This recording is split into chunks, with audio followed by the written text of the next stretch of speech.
kind of know Brooklyn that is in the northern parts of Brooklyn, Brooklyn Heights and Park Slope, and all the other places where Republicans get killed 95-5 or 85-15.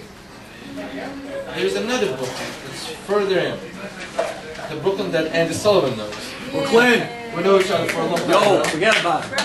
But Andy's a real hero, okay? Before any of us got involved, it was Andy standing there fighting for us, making a difference. I mean, Andy is a great guy, really a great guy.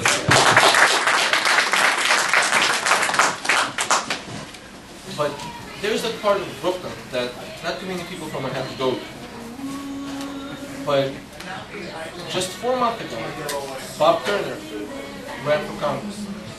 And 2/3 of his district was in Queens and 1/3 was in southern Brooklyn. And in southern Brooklyn, he wound up pulling 66% of the vote for the Republican Party. In 2008, it was the worst year for Republicans in about half a century. The Republicans got destroyed everywhere. John McCain lost 53 out of 62 state Senate districts, if you break them down by state Senate parties. He won only 9 districts. He won only 2 districts by double digits. This was one of them. Dan Donovan, Harry Wilson, Rudy Giuliani, George Patakis, Mike Bloomberg, and a whole lot of other Republicans have won in those lines by double digits. It's one of the most conservative areas that you will see anywhere. And unfortunately in Brooklyn we didn't have a functional Republican Party. We didn't have even candidates, we didn't have poll workers, we didn't have an office, we didn't have anything. Which started to change a few years ago. So we suddenly began getting some kind of opposition.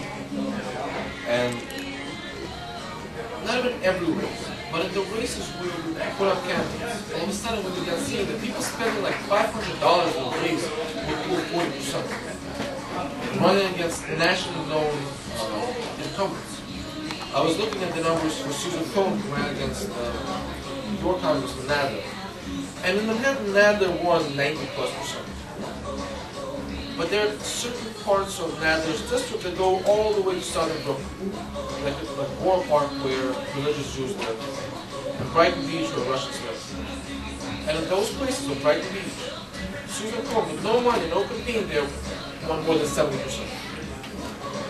In Borough Park, she won more than 70% again. And me and Eugene, we were actually at a polling site in Borough Park, and we were looking at the results, and it was unbelievable. It was, I mean, you would see numbers come out, and it was like, well, 20 for Susan Cohn, 5 for Nadler. But you would think that somebody who's nationally known could spend millions of dollars to buy every kind of support possible. He would not be badly losing, and yet he was. This race will take place on March 20th, and the state Republican Party has realized that it can make a difference. The state Republican Party, Dean Skelos, the president of the Senate, which the Senate is in Republican hands right now, but by only 2 senators, 32 for Republicans and 30 for the Democrats. And they're putting in more than $500,000 in this race. They're going to be sending in volunteers from all over the state. There are people involved from Manhattan, from Brooklyn, from Staten Island, from the Bronx, from Long Island. Dean Skelos was personally calling me. They sent me staff. They helped me fundraise. It's a targeted race. It's a race that was in the New York Times, in the New York Post, in the Daily News, in every local newspaper, in the Wall Street Journal. It's going to be in the Spectator. It's going to be in the Human Events. So it's really a race that is very competitive. And it will change Brooklyn, at least southern Brooklyn. My opponent, he was speaking the other day, and he said, well, when Bob Turner won, Republicans suddenly got hope. And if David Storobin wins now, they will come after all the rest of the people, all the rest of the Democratic Assemblymen and the City Council and all the other people down there. That's right. That's actually right. And I was sitting there going, he's right, we have people lining up. And I was looking at it and I was thinking, well, I was born in a place where there were no competitive elections in the Soviet Union. I was kind of hoping it will happen here. And then I came to the People's Republic of Brooklyn. And we don't have competitive elections, and they're upset at their idea that there may be a competitive election in the future if I win. And that's what will happen. That is exactly what will happen. We're about to make history. We're about to reshape a major part of New York City. We're about to make it Republican. And more importantly, we're about to make it conservative. Because that place is more conservative than Republican. But the people who are representing them so far, and that's the fault of the Republican Party where I've been active in rebuilding it, but I know what's going on, I know what happened before us, I know what's happening right now. It's really been our fault more than anyone else's that we didn't do a better job contesting elections. Because the people down there, when they had a choice, they would vote for a Republican or a Democrat. When they had a choice between a conservative Republican or a liberal Democrat, liberal Republican, they would go for the conservative person. Repeatedly, like issues like taxes, like social issues, across the board. You don't realize it because everyone says Brooklyn is Brooklyn Heights. No, there's other parts of Brooklyn. We're about to take it. We're about to make history done. The local. Oh, it's storobinforsenate.com. Okay, so you should go there, storobinforsenate.com. But let me tell you this. We have our candidates, our representatives who vote for everything this district is supposed to. We have religious Jews who almost to a point are opposed to gay marriage, represented by 4 Democrats in the state Senate, who all voted for it. Forget whether you're in favor or against. It's not a matter of what you support or what you don't support. It's a matter of politicians down there being completely non-responsive.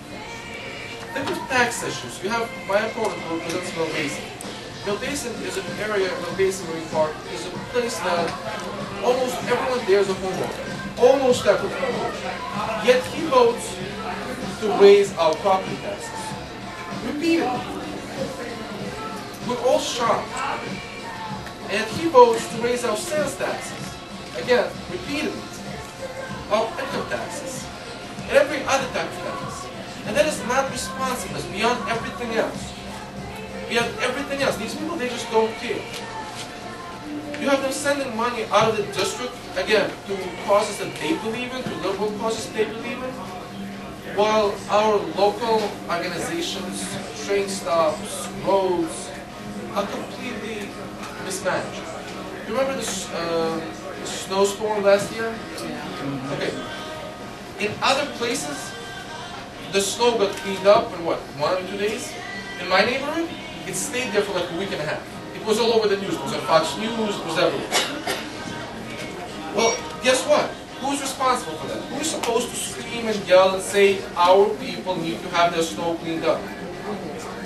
The so-called leaders of the community, right? And where were they? They were sending money God knows where. Who staged a demonstration for us? Who went in front of the TV for us? Had a press conference for us? Nobody had a press conference for us. And do you know why? Because there were no competitive elections. That's why. And that's what they're afraid, that if I win, all of a sudden they actually have to campaign. All of a sudden they actually have to do things for their community. All of a sudden they actually have to do what the people want, not what they feel that people should want. We have the mosque debt and the salvage Fridays. How many people in New York do you think were in favor? 70+% were opposed. And it was shoved down our throats until Andy came in and began fighting against it. That is what's happening in my district. And in fact, that is what's happening all over New York. We need competitive elections. And we do have competitive elections right now. And we're going to win. And we're going to change Southern Brooklyn forever. This is going to be very Republican. And let me tell you a little bit about myself, because I know it's nice to come and tell you about Republicans, but a little bit about myself. I was born in the Soviet Union. I left about 2 months before it collapsed.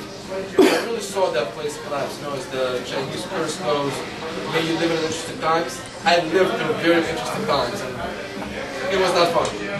You don't want any interesting times, and one of my theories on life is the best feeling is boredom. That is not true. But in the Soviet Union, you never got bored because you would go places and all of a sudden you would see an actual collapse. You would try to board the bus and there would be no buses. You would try to go to school and you couldn't buy a notebook. I was telling Andy one time, I was going to school and actually I think I told that story when you were there also. I was going to school and I was trying to buy notebooks before school began, before September 1st, which was the first day of school. And my mother and I, we went to different stores and we were trying to buy notebooks, or some different notebooks, and we couldn't buy it. So I'm going to school and I'm embarrassed because I have nothing to write on. I walk into class and not a single person, not one, including the teacher, has a notebook.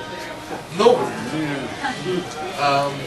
So that was the Soviet Union. My mother was teaching in medical school. She would come to class with her own light bulbs because they disappeared, and then if you leave one inside, somebody would steal it because there was a shortage of light bulbs. But in the middle of it, you would actually see some private enterprise. You would see that they would allow some private buses to go. They would allow some private stores. They would allow some little private enterprises.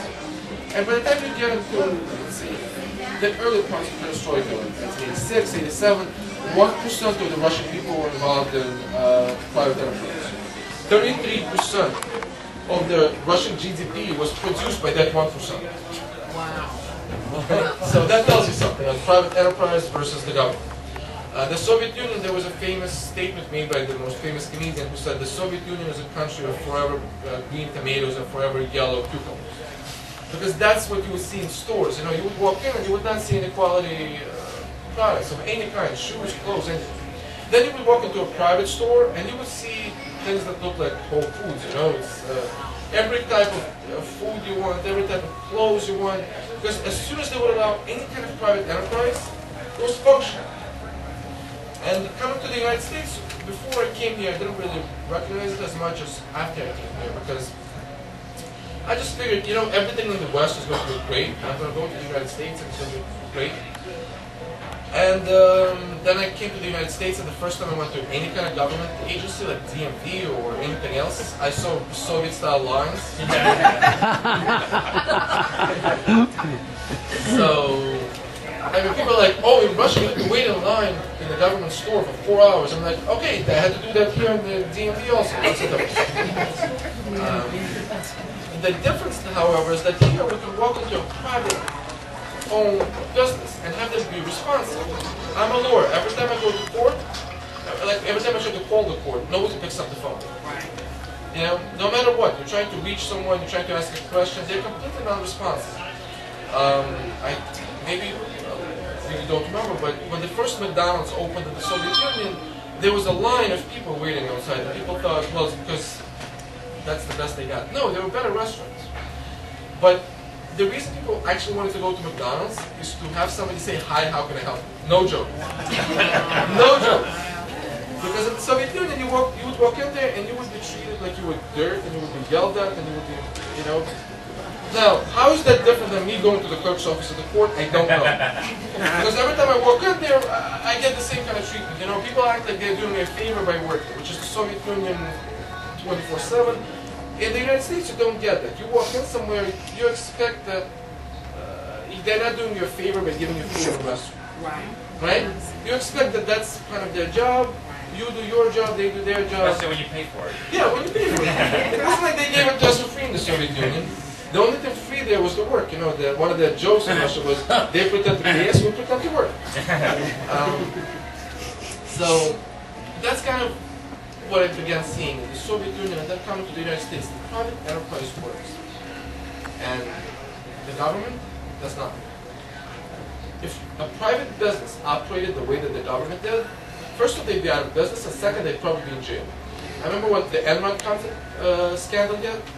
Somebody said that, well, they used the regular government accounting practices. That's what the United States government does, Enron stuff. And I'm like, yeah, that's why we're not bankrupt. Okay, that is why. That's what we have. That's why the United States spends $1.40 for every dollar that it takes in. Because you can't get away with it. You can't. How many of you people in the room here spend, how many of you spend 40% more than you earn? How many of you? You can't do that, right? The government somehow does it, and somehow they think, oh, we'll do creative accounting. Like the census that we had a couple of years ago, that was emergency spending. Now, Thomas Jefferson, 10 years ago, knew when he was drafting the Constitution that there would be a census in 2010. Thomas Jefferson knew about it, but somehow the United States government did not know when it constitutes an emergency. And that's why it doesn't count as part of the regular budget. Okay?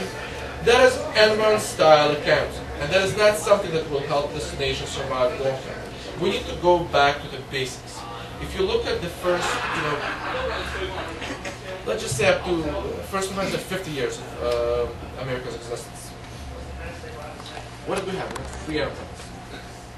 Real free enterprise. We had government non-interference with business. And this nation went from nothing, literally nothing, being the most successful nation in the world.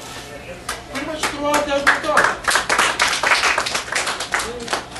And what do we have during the Great Depression? We have a collapse and the government jumps in. And I wrote an article about 6-7 years ago. It was a long article about what FDR did in response to the collapse. And repeatedly you would see he would hire 5 million people to work for the government, and then immediately there were 8 million jobs that were lost in the private sector because they raised taxes, because they raised spending, because they began raising bureaucratic regulations. And then it would cause more job losses. And then the government would come in and hire more people. And then it's the same thing over and over. And we suddenly see deficit spending. And we see up until today. But it's never been as bad as the last few years. Because as bad as George Bush has been spending, Barack Obama has really taken it to new heights. I mean, it's really something that if you were born in the Soviet Union, you were stunned and scared. I mean, that's what everyone who came from the Soviet Union says, was scared. Because we've seen this kind of spending. When I met with Dean Skelos for the first time, he's the president of the Senate, I met him with a group of Russian immigrants, and I said, we've come to you from the future. We know where this road leads. We've been at the end of this road. And it's not good on the other side. We need change. We need change from what we have at the federal level, as far as the president goes, the United States Senate, much of the Congress, including a lot of Republicans, but also at the local and state level. Our state government, even though it doesn't get the attention that the federal government gets, actually is worse than the federal government. We just don't read about it in national publications. But we're actually worse somehow. We need to save this nation. We need to make sure that we, or our children, do not have to go to school without notebooks. That's why I'm running for office. And that's why I